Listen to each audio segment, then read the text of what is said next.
Dr. Rabi'u Musa Kwankwaso, me za ka ce game da al'umman da suke cewa sai ka zama shugaban kasa, sai ka yi shugaban kasa, sai ka yi, wani abu suke nufi? Ba da kai yake ba da shi kansa yake.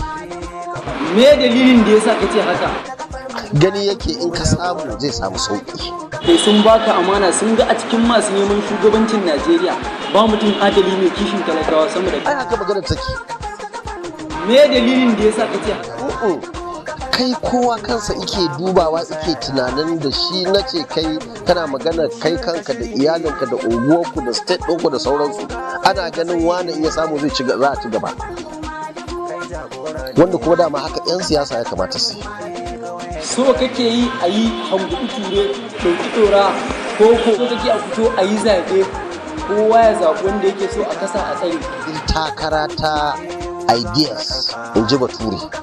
Kai me za ka yi, ni me zan yi, ko kai me kai ni ɗora a kan sikeli su zaɓa. Ita ce siyasa ko ina a duniya. Ni aka ɗaukan matalakawa kamar yadda waɗannan suke cewa ni zan yi kaza, zan yi kaza, zan yi kaza. To kai wani alƙawari za ka ɗauka?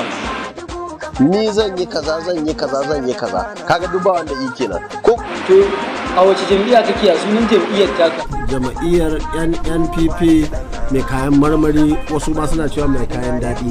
Wasu sukan ce menene? Mai kayan daɗi. Wani irin mataimaki za ka ɗauko? In Allah ya yarda za mu fito da mataimakin shugaban ƙasa na ƙwarai mai daraja wanda mutane za su yarda da shi. Gaskiya kenan Dr. Rabi'u Musa Kwankwaso, isa kana birge ni fa.